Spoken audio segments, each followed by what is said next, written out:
Do anything for the recording, or is it already going? What? Going. Good? Okay. Yeah, okay. My name is Josh Blair. I am one of the Fedora kernel maintainers.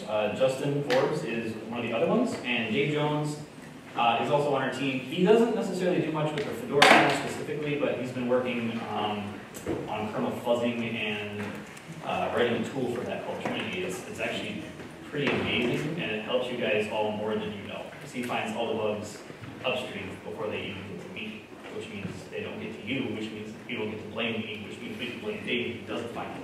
The title of this talk is the Fedora kernel. It's really a State of the Union. The subtitle is Less Grumpy. Last year, the title of it was Why Josh is Always Grumpy. So, small mark of improvement over the course of the year, I think. We're going to talk about just an overview of how we treat the kernel in Fedora, why we do that, and what that actually means for end users. We're going to talk about the bugs, which is actually the focus of the talk was bugs, because that's pretty much all we did. Shorten that up because people kind of glazed over, even though I had really awesome slides with graphs and everything, statistics and stuff. Then we're going to talk about Fedora 21, and then at the end we're going to talk about something called Playground, which is something new that we're going to try because of people have been asking us for things for a long time, and I got tired of saying no. So the release overview. We have in Fedora this kind of idea. We have one kernel. Now, for Fedora 21 in the future, especially with the Fedora.next stuff, that's still going to apply until somebody comes to us and says this totally breaks us and you can't do this because that's bad. And what I mean by one kernel is we kind of cultivate and stabilize the kernel in rawhide as much as we can. So the most recent example is 3.16. That was just released Sunday. Yes, Sunday. It's been in rawhide, through the merge window all the way through all the RC releases until final.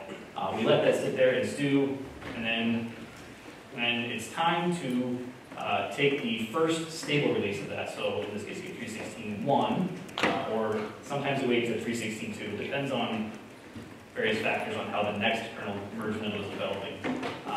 We grab that, and then we rebase the stable releases. So Fedora 20 should get 3.16 probably in about 2 weeks, I would think. Fedora 19, I'll get to Fedora 19 in a minute. It's kind of a special thing right now. So we do this for a couple of different reasons. It keeps us as close as possible to the upstream kernel, right? And the reason that's important for Justin and I is because if we hit a bug, if we hit a bug or if the user hits a bug on this kernel, it's still kind of fresh in those developers' minds, because those guys are actually, if you're familiar with the kernel at all, there's the concept of Linus tree, which is what we grab. Then there's Linux Next, which is what all the developers are actually working on. But really, they're not even working on Linux Next, because by the time it gets in Linux Next, they think they're done. And they're already developing the next feature. So they're not working on 3.17 right now. They're working on like 3.18, and most of them are actually looking at 3.19 for integrating features. So the closer we can stay to where they're working, the fresher it is in their mind, and the quicker response we can get from those upstream kernel maintainers. It doesn't always work, but when it does, it's really helpful. So that's why we kind of rebase. And we started this 2 years ago. It was right around. Well, it was kind of a weird timing because we had some rotation in the kernel team. I got hired 3 years ago. It was probably close to that. As we started doing this. Yeah, like I said, it works well, but sometimes it doesn't. So this is what you get when you have a kernel developer try to do a flowchart. It's really actually horrible, and it's from last year, but I didn't want to try to redo it. And Brian Lurch actually volunteered to, after he stopped stabbing his eyeballs, he volunteered to redo this because he's a design guy, and I never sent it to him, so that's my bad. But basically, the red line here on the top is rawhide, and it just continuously goes through whatever Linus is releasing his tree. At a final release point, we branch off, and then the green line would be Fedora 20. The blue line would be, the next stable release. So we get more conservative with the older the release is. So, 3.16.1 or .2 will hit in 2 weeks for Fedora 20. For Fedora 19, if we were still doing that plan, it would be another week or two after that before we rolled it out to them. but again, Fedora 19 is different this year. So the release status right now is, again, 3.16 in RI, also Fedora 21, until we start having to use coding to do updates, and we'll probably keep them in sync, except we have this weird situation with Fedora 21 on schedules, right? So Fedora tends to slip a lot. I don't know if you guys noticed that, right? So it always puts us in a bind. Last year, for the Fedora 20 release, we had 3.11.10 as a GA, which is actually pretty rare, because that's fairly along in the stable release series of a particular kernel. And 3.12 was like, we were looking at it, we're like, okay, do we try to shove it in after beta? Do we try to keep it, keep with our mantra of keeping close to upstream? And I just didn't feel comfortable doing that. And then we went through all this work to kind of keep 3.11 going and fix a lot of bugs. And then like, right at the end of the release cycle, Adam Williams was like, oh yeah, we totally could have taken 3.12, no problem. So again, we're kind of in the same bind for Fedora 21, where 3.16 is now released. We're probably going to keep the Fedora 21 branch on that for quite some time, and we'll actually pay attention to 3.17 and see how it's developing as it's going through Linus's tree, because the release schedules are starting to do this both in the kernel and in Fedora 21, and we might be able to get in, maybe not. Really though, it honestly doesn't matter which manual we have, other than we want to stay close to upstream. Fedora 20 was, as I said, released with 3.11.10. It's gone through 3.12, 3.13, 3.14, 3.15, and it should get 3.16. Fedora 19 is old. It's very old at this point. So it was 3.96 was the GA, and right now it's still on the 3.14.y stable series. The only reason it's on there is because of one reason. So when we push out a new kernel to Fedora, for Fedora 19, even if it's a security fix, right? The kernel gets a lot of CVE, some of them are remotely exploitable, some of them are local. It will literally sit there for a month, and nobody will give it any karma. And we won't blindly push it until we get at least some feedback that, hey, it actually works on my machine. So the usage of Fedora 19 amongst the Fedora users that are willing to actually go test on Fedora 19 is non-existent. So when Greg Crow-Hartman, the upstream stable kernel maintainer, said 3.14 is a long-term kernel, which means he supports it for, is it 2 or 3 years? 2 years. That'll get us well past the end of life for Fedora 19. So we're just sticking with that. There's no more rebases for Fedora 19 this year. Normally that doesn't happen because it doesn't line up like that well with upstream, but it just happened to be working well enough. And I think the lack of testing on Fedora 19 this year is kind of aggravated by the fact that Fedora 21 is taking so long, right? People have already moved to Fedora 20, they're waiting for Fedora 21, they don't care about Fedora 19. Frankly, we don't really want to care about it either. So that leads me to bugs. Like I said, I'm going to try to keep this shorter than last year. Last year, when I gave this talk, across all the supported open releases, including RI, we had 854 bugs for the kernel. That was actually an improvement from the year before, where we had over 1,000. It's, woohoo, another victory. But 854 bugs is still a lot. So when I gave this talk at Flock last year, basically Justin, Dave, and I sat down and we came up with a plan. Here's what we're going to do to address the bug situation, right? So this year, we had 533 as of like 3 days ago. I'm sure it's gone up since then, but it's at 533, right? So, I don't know if you've seen them then, but there's a baby with them. And it's like, yeah. But honestly, I'm not very excited about this at all, because this represents a year of me doing almost nothing but bug triage. That's all I've done. Bug triage, grabbing patches where I can find them, and fixing bugs. But it's not an effective use of our time, and it's not actually solving the problems we want to solve. So Justin has been spending a year doing something else, and he's actually giving a really cool talk about it Saturday. I would really suggest you go see that. I'm not going to spoil it, but it's about testing and how we can improve testing coverages and how you can help us help yourselves.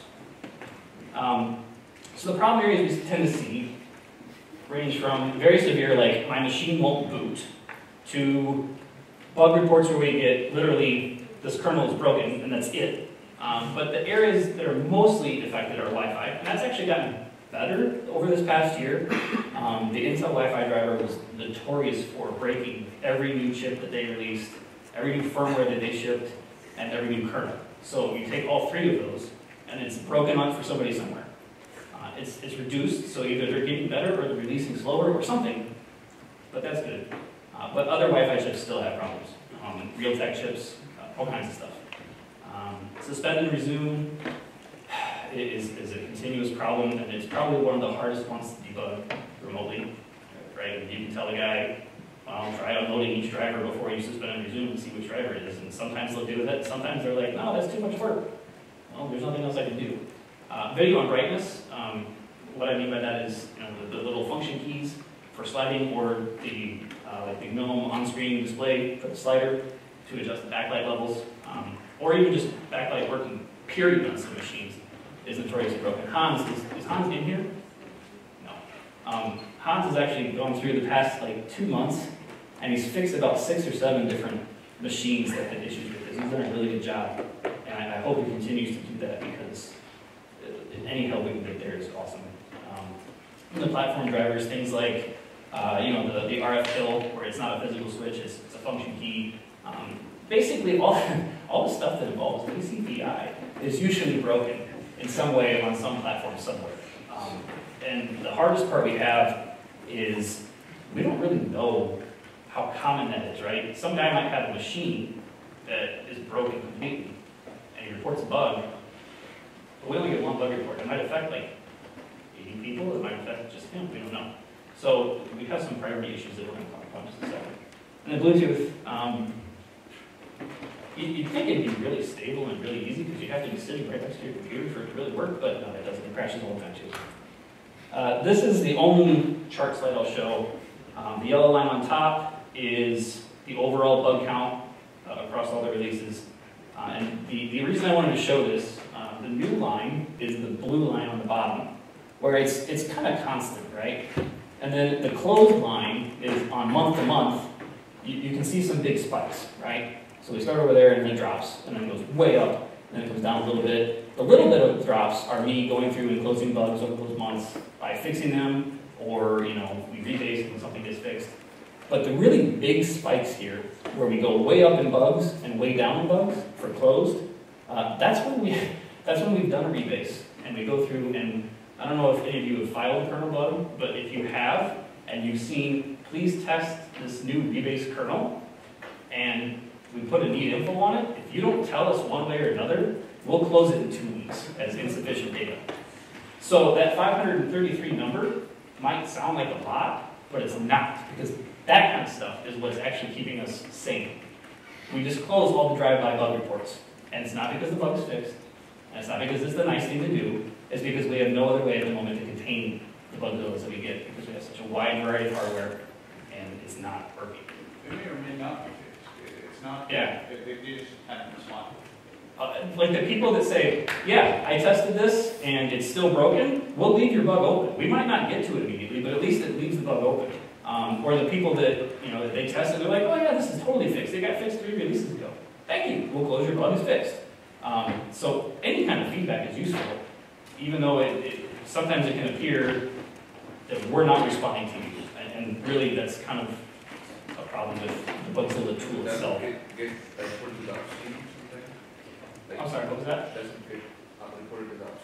Yes, absolutely. So the little ones, where I'm going along and I'm closing them as I find them, is basically me getting a bug report in, it doesn't matter what time frame, seeing it and realizing, oh, okay, I know I saw this commit come by a little while ago that might fix it, and I'll test it. If it didn't, I know which commit I think caused that, so I can send people upstream. And I'll usually CC you when I contact the builders directly, right? So we try to do that as much as possible because of the whole reason we rebase, right? I would be lying to you if I said we rebase to stay close to upstream so we can work with them and then not work with them. So no, we actually do that, and it does help a lot. But it's just, every morning I wake up and I have 45 new bugs, so I have to go through and figure, okay, which ones look really important that are impacting a lot of people. So what does all this mean? This slide is literally identical to last year. we're still saturated with bugs and dealing with them.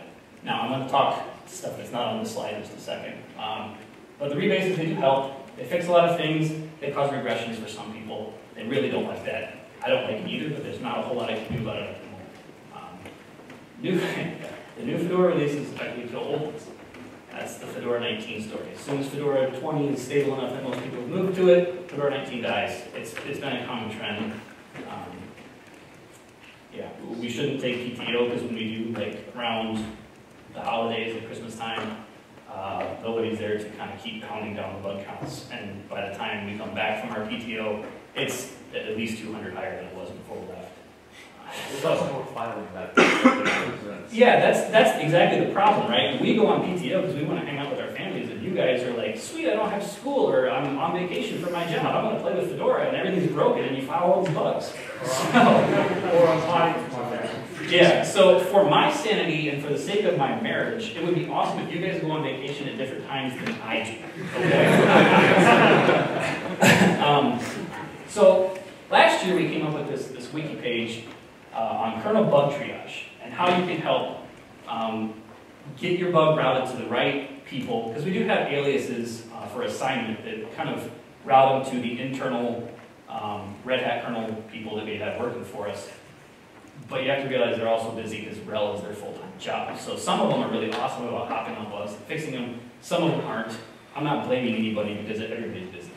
So we have this wiki page. It tells you step by step, okay, look at the dump, look at the oops, figure out what subsystem it is, assign it to this thing.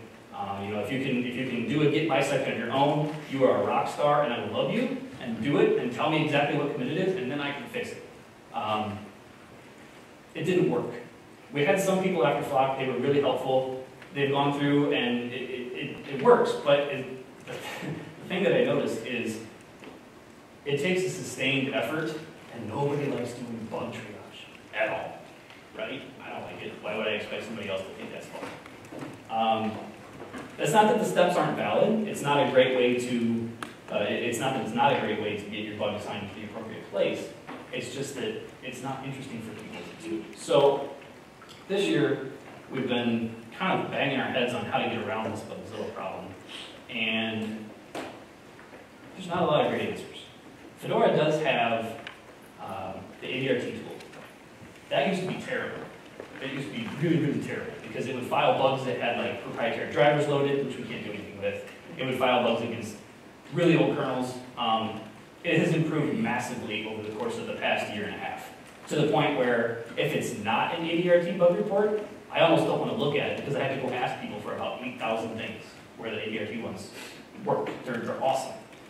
One thing that would really help us there is the retrace server that Fedora has, where it sends all these bug reports to one server, gets collected, right? But again, the same problem exists there where it's, if I go look at the kernel page, there's like 80,000 people or something, or 8,000 people that are affected by this one bug in the retrace server, and I'll click on it, and it's got VirtualBox drivers loaded, or it's got the NVIDIA driver loaded, or something else that we just can't do anything about, or won't because of various reasons. So I talked with them in Brno, and they promised me that I can actually filter that out. So we're hoping that the retrace server will help us figure out which bugs are impacting most people. And then we can, from there, we can look at the issue and say, okay, well, what bug is this? It's impacting 6,000 people. Is it severe? Is it, I mean, that's the other problem, right? In Bugzilla, anybody can set the severity and priority of the bug, and everybody thinks their bug is hot and urgent, right? Like, hey, my sound doesn't work. You need to fix this now. And to me, it's like, yeah, my sound doesn't work on my machine either. I haven't figured it out. But this guy's computer doesn't boot, and I'm sorry. You know, you're going to wait. Now, with that caveat, if you say my sound doesn't work, you need to fix it now, here's a patch, it'll go in that day. I guarantee it. If I see a patch come in, I'll look at it, make sure it's not something totally broken or something we shouldn't add. But bugs with patches get processed at the top of the queue, right? It's stupid not to pick up the fixes that they're sitting right there. So having the retrace server helps us there. And then the efforts that Justin's doing to catch bugs before they get to users, and also Dave's tool training. Again, he's working on the upstream kernel, but it has become a massively, massively useful tool.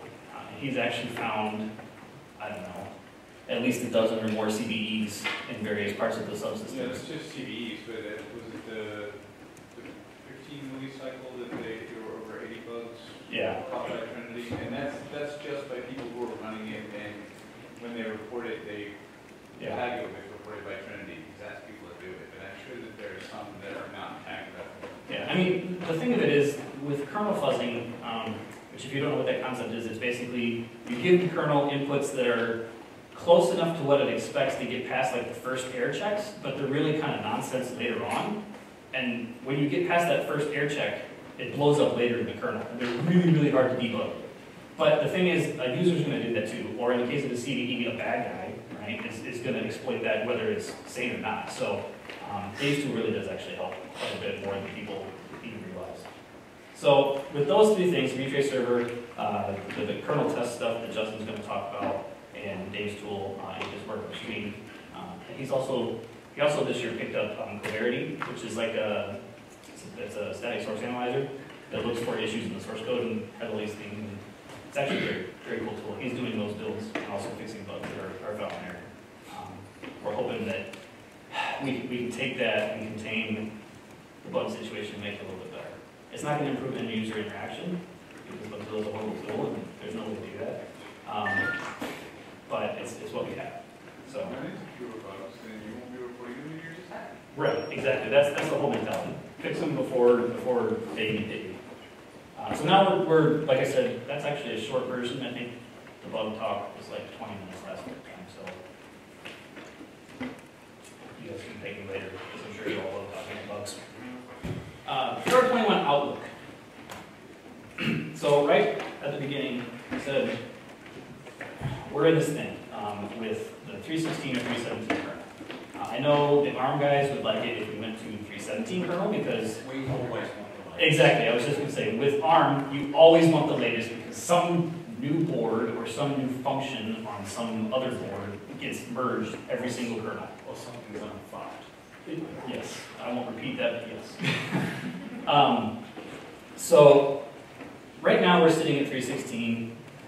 It's been a fairly calm and quiet release in terms of kernel releases. Some of them are ridiculous, right? I think it was 315 that I started building the merge window kernels, and it wouldn't boot on any of my machines at all, and it took forever to fix. But this one's been pretty good, so I feel fairly comfortable if we had to go to GA with it, we could for Fedora 21. But depending on how much more Fedora slips, which it will, despite Yaroslav and Fesco doing the best they can to keep the schedule intact, we might be able to put 317 in. And the way we determine that is there's this guy, Luis Rodriguez. Yeah, he runs this website called PHB for pointy-haired boss-crystalball.org. And he started this because people kept asking me, when is the next kernel going to get released? I want to know when it's going to get released so I can plan my product on this. And he got tired of trying to figure it out. So if you wrote the script that goes and mines the Git data for the kernel tree and figures out, you know, this kernel started on this date, it took this long per RC, and it'll give you a breakdown of what he kind of calculated the next kernel release is going to be based on past previous development. And it's actually pretty accurate. It's usually within a week or two, usually within even a few days, because he kind of adjusts it as it goes. So we can look at that and tell 317 is going to be like maybe right around the end of the Fedora release cycle. So if we're going to rebase to 317, we're going to have to do it kind of like at the mid-RC point once we see how it's working out, but we just don't know yet. I know that kind of... Also going to depend on kernel summit, how common and what they have scheduled for 7. Yeah, kernel summit always kind of throws a kink in things because people work. They go to kernel summit, they talk about all the kernel-y things, and then they leave and go on vacation.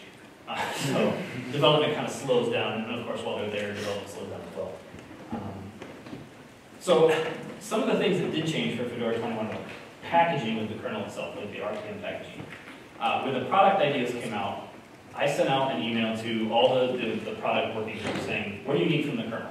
The server guys were like, yeah, whatever.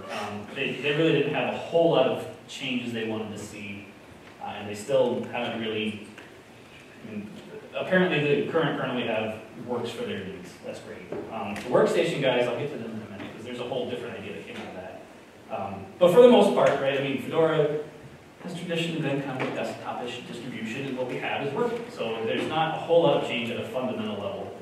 But the cloud guys were like, you guys are way too big. You have to get smaller. Awesome! So I can turn a bunch of stuff off, and then it breaks the desktop and server guys, or I can do something else. So what we actually wound up doing is we did, I'm going to do some kind of output, but we split the kernel into, we already had kernel modules extra, which is really all the stuff that is very, very rarely used that we can't turn off for various reasons because we know that there's a lot of people using it. But it's only a few people, right? It's really the stuff that we want to kind of use like the staging tree works in the kernel so that if we put something in that extras package, it may or may not get turned off in the next release. But we haven't done that yet because that's mean that people already hate us enough. So we split it into kernel core and kernel modules. Now that's a little bit misleading because it's not just like the VM Linux file of the kernel core. It's basically, the way it worked out is you can take kernel core, you can install just that, and you can basically boot a simple KVM guest. It even has stuff that really could probably be trimmed out even more, but we went on the conservative side and left more in there. But it's still smaller, and it was ridiculously small in comparison to what it was when you installed the whole thing. And then the kernel modules is everything else. And then the way that works for more normal people is we have the kernel package still, which is what everybody's used to, and it's just a meta package that pulls in both of them. So unless you actually go in and manually remove the kernel package, which you can do, and manually remove kernel modules, everything should still work fine. It just looks kind of funny when you do like a YOM update. You get 3 packages instead of 1. But that was for the cloud guys. And put that in, I don't know, it was a while ago. And nobody said anything, and then I found out they actually didn't use it for a while. So once they actually picked it up and used it, there were a couple more bugs with dependencies really that had to get worked out. But it's been in there in Rawhide now, it's in Fedora 21, and we haven't really gotten any bug reports about it, so I'm assuming that it's working. It works on my machine. So that was kind of one of the bigger changes. Another thing that we did in terms of packaging is we compressed the modules, and that was again for space reasons. The K-mod, the K-mod, which is the module event tools replacement from a few years ago, has supported that for a long, long time. Kyle and Martin went in and said, they want more space, I can give more space after your packaging change even. And we compress all the modules with XC. And it works just fine. There were a couple of hiccups in there, but really I think we fixed them all before we actually put any good stuff. So we have compressed modules now. Not really a huge deal. It's not like you're loading and unloading a module 8,000 times on your computer. So the overhead of compression and uncompression is really kind of negligible. And then we have auto provides. So that kernel module extra package was kind of a pain in the butt for people who actually needed those modules. So like the GFS2 file system is one of those ones that we shoved off over there because nobody actually uses it in Fedora, even though the GFS2 guys tell us that there are. So they had their GFS2 utils tool, and it was hard-coded to depend on kernel modules extra package.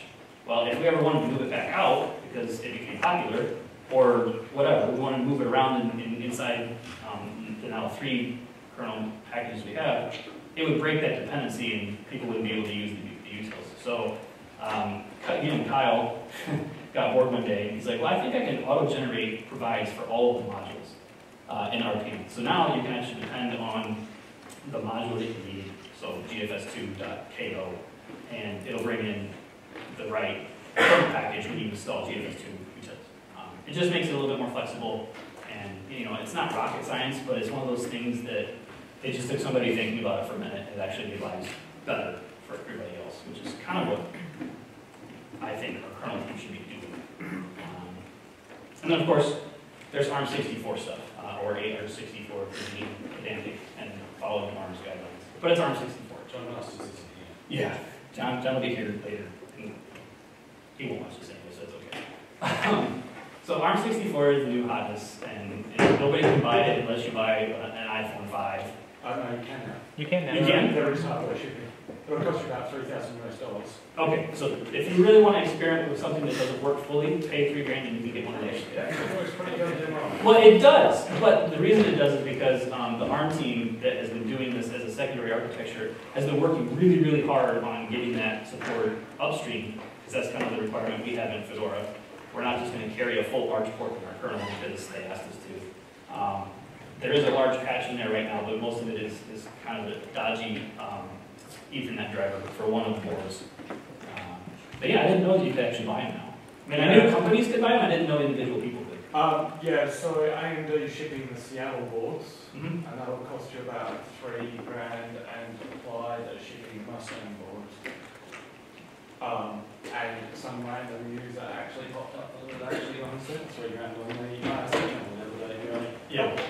I know a few of us in Red Hat, I don't have one, but I know, like, I think you might have a Mustang. I think Dennis Gilmore has a Mustang.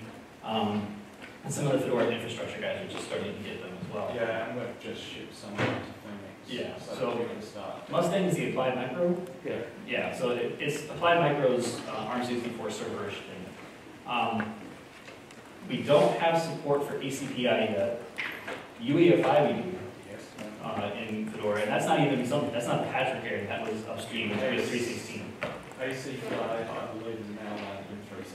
Yeah, that's coming, that's what, like I said, the ARM guys always want the latest kernel, because it fixes something that they need. But anyway, it's actually working with the Mustang board fairly well, and it's one of the kind of the new neat things for Fedora 21. I fully expect at some point that the ARM64 guys will come to PESCO and say we want to be a primary architecture. When that happens, I don't know. I would be doubtful if it happened for Fedora 22, but they might try it. There's a lot of stuff involved that has nothing to do with the kernel and getting promoted. So, who here has done a Koji build and has really, really like sworn at their computer screen when it gets stuck on an ARM builder? Because it takes forever, right? So one of the things that you guys should be excited about is eventually we can take these ARM64 boards, which are actually way fast, and replace all the 32-bit builders and build the 32-bit stuff on there, and it'll be way better. It's something that I'm starting to work on in 2 weeks' time. Yeah. We've got to patch YUM and DNF and RPM and a whole bunch of other stuff to deal with. And then I would probably shove through a couple of mass relief builds to see what shits and stuff before we... And we actually have to get hardware that has a support contract against it. Yeah. So I added this slide, or this bullet on the slide, not to talk about how awesome ARM is, but one of the things I wanted to point out is last year, instead of ARM64, we had the 32-bit ARM v7HL. Now, that's actually a massive amount of progress to have 32-bit ARM land last year, and now 64-bit ARM is in really darn good shape, just within the course of a year. So the ARM guys, if you see them in the hall, you should say, hey, that's awesome, you guys are doing a great job. I had nothing to do with that, because I told them I didn't want to work on it. So that leaves the playground. Like I said earlier, when I sent out an email to all the working groups and said, what do you guys need from the kernel? Cloud said size, server said nothing, because we're awesome.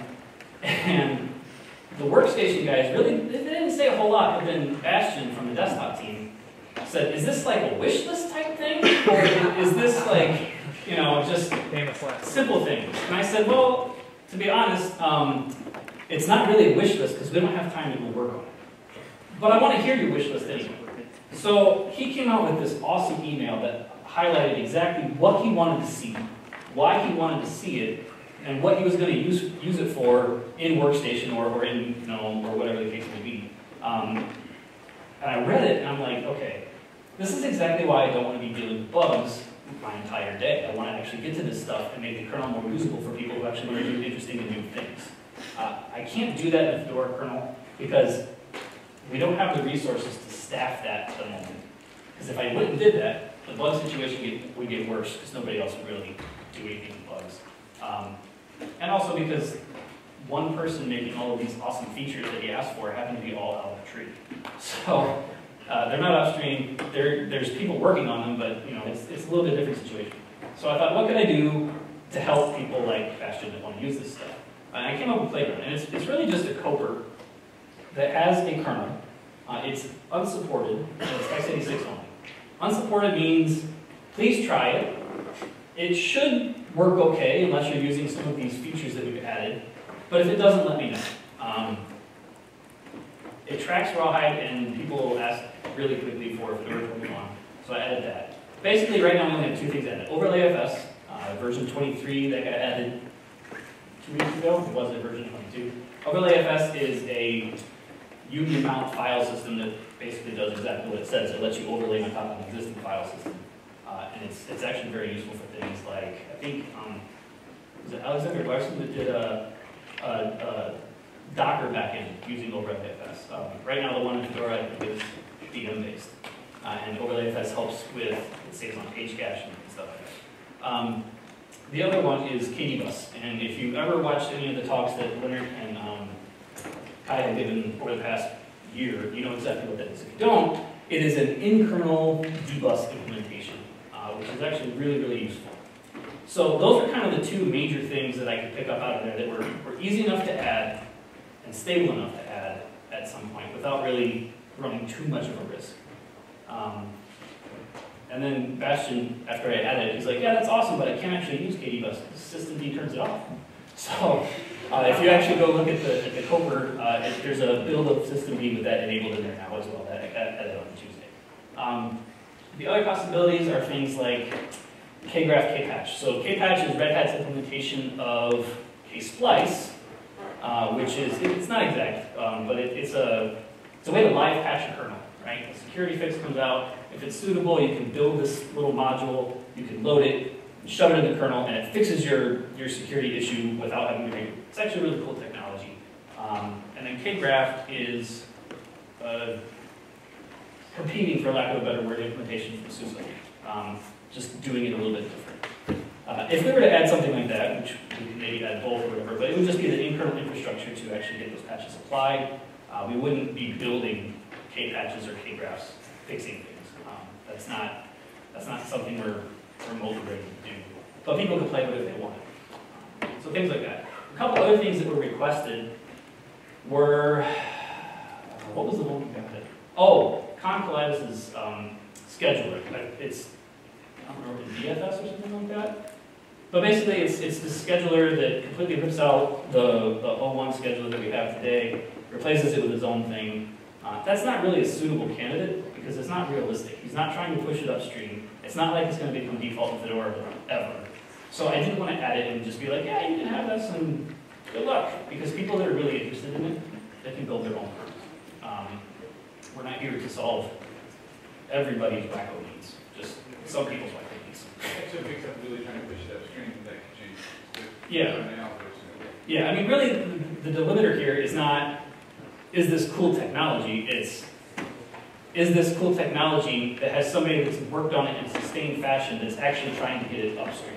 And both of these, well, I'm assuming KDBus will because Leonard has world domination plans surrounding it. But OverlayFS is clearly that way. We thought that it was actually going to go in for 316, and then at the last minute, it wound up not going through because LVRO hasn't finished carrying a part of it. But so yeah, it's basically it's a measured response to I need stuff to do other cool stuff that's outside of the kernel. So what can we do? I know some people are using it. Somebody grabbed it the other day. Major Hayden grabbed it from it's Rackspace, right? Yeah, he grabbed it from Rackspace and was doing some crazy, you know, I'm booting 1,000 nodes in RAM and keeping them in RAM, and I'm going to use OverlayFS for it. And he was really confused and trying really hard to do stuff, and we'll just go use this. And he's like, oh, that worked. So at least we have one happy user, and I did get a bug.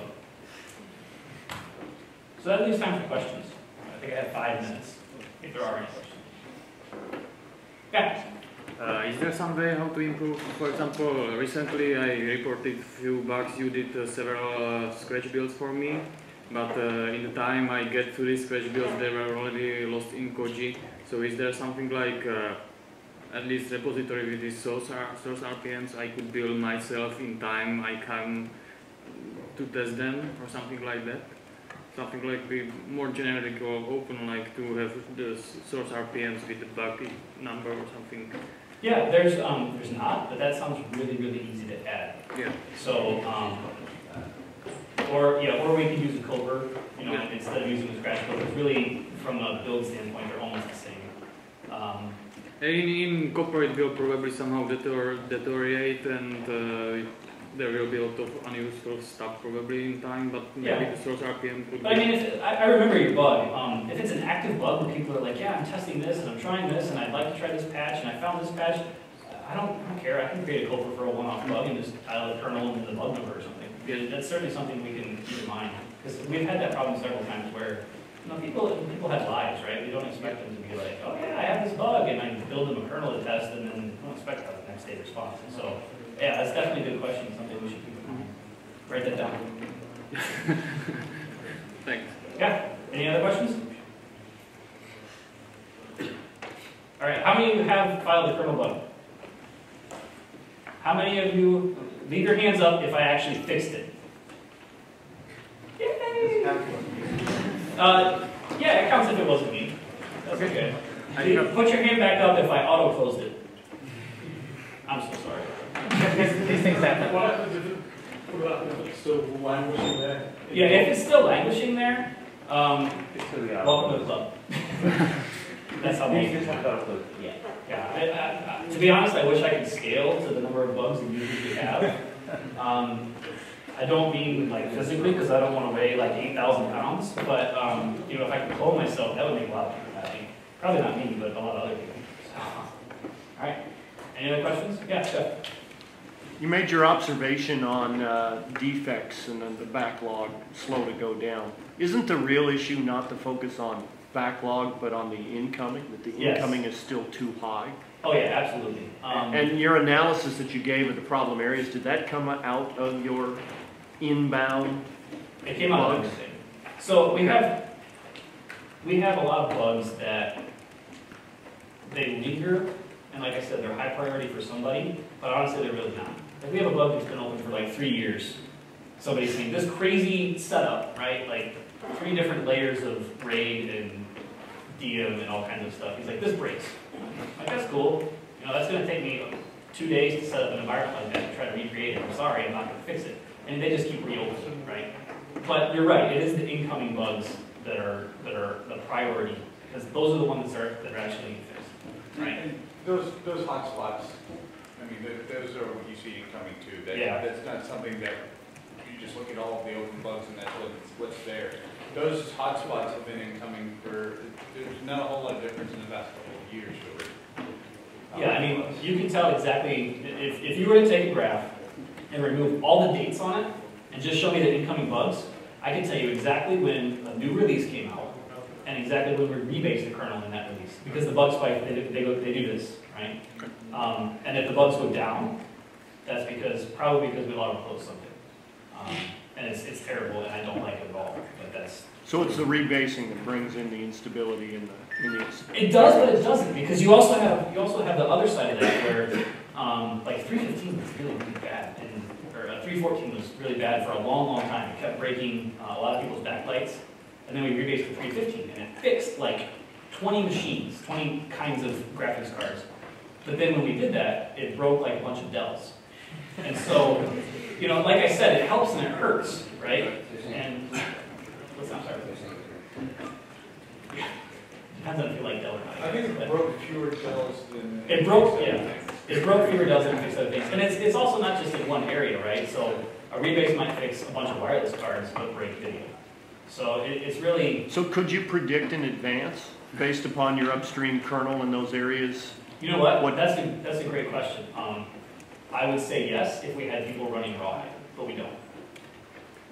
If we had the same number of users running Rawhide that we do like Fedora 20, even just testing the kernel, right? Because the kernel is one of the very, very few things in Fedora that you can install, try to boot, and if it doesn't work, you can just go back to the old kernel. And people are very, very afraid of doing that. So they don't ever do it. But if they did, and we got the bug reports while they were in Rawhide, they would get fixed before they landed in the release. But we don't have those users. So what if that push the Rawhide kernel people and just have, you know, the system doesn't do something that automatically goes to that? I would love to do that, but I would be hung at every flop because I cannot force my users, my end users who want a stable working machine, to test Rawhide kernels. Because I know, especially in like the very first merge window before we even get to RC1, I know those are going to break. Some of them, somewhere. But you could do something like what he's saying, and we stick it so that there's a test, a switch that gets flipped when we boot correctly, and if not, we can switch what we're booting, and make it, put both of those things in the top? I've talked to you about that, doing a one-shot boot. Again, that's something that I would love to do because it would help both our team and the end users, but we don't have time to do it. So Yeah. I'm hoping that some of the other stuff, and the time is over. I think we have time for one more question, so I don't see anybody like. So I guess I'll just continue with that question. Yeah. Or a little bit. So I mean, obviously one of the big problems with testing rawhide in general is that the default kernel is this kernel with all the bug ops and so on. Yes. Which is sometimes twice as slow as the real kernel. I mean, Yes. You see it's a huge performance problem. It sort of means that it's actually, I think it's a problem for actually able to test rawhide. Are you Alan? I'm Owen. Owen, yes. You asked me about this the other I day. asked you, I felt bad. Hi, I'm Josh. No, I know what you're saying. And since you've asked me that, we've never actually followed up. We've had the rawhide no debug repo for a really long time, but that's a side thing, right? Not everybody knows about it, even though it seems to have picked up really, really well. And for those of you who don't know, it's the rawhide kernel with all debug options turned off because it's too slow. I've thought a lot about that, and I'm willing to leave them off by default after RC1. But there's no way I'm ever going to do it during the merge window.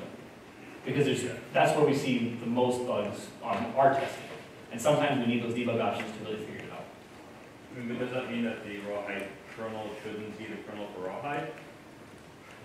If we had something that was, I understand your question, and I think that that's actually a broader Fedora question, right? If we had a gated rawhide, I would love it, right? Some way to either use Bodhi or, it's a little heavyweight, but some way to gate stuff, right? Where we can throw it out there and people can be like, I have the fire hose, I'm gonna run the rawest rawhide. But we don't.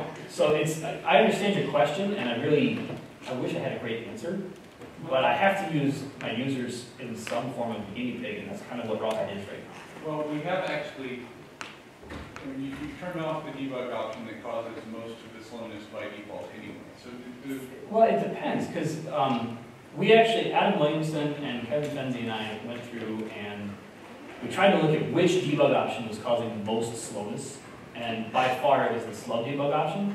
So for the 3.16 kernel, I left it off the entire time. I never turned it on. Nobody said a word. They didn't say this is awesome. They didn't say, hey, this is noticeably faster. And even after we turned that off, because we actually turned it off at every RC before that. Even after we turned it off, some people, for some reason, particularly ones with NVIDIA graphics cards, they really didn't, I mean, their desktop was still laggy, right? That's always the biggest complaint. So there's something else impacting it, and we just haven't gone through and figured out what that is. On my machines with like an ATI card or an Intel card, I never see any issues with slow desktop. So it depends on what option it is too. Yeah.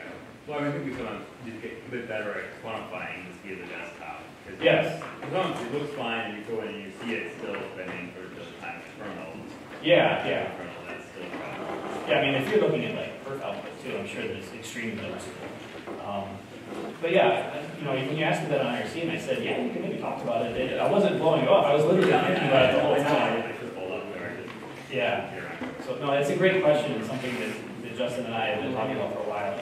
I asked Dave Jones what he did, and he was like, no, we do them on all the time because that's how I run. Dave is a very special man. So I am way out of time. If there's any other questions, come find me. I'm here all week, so thank you.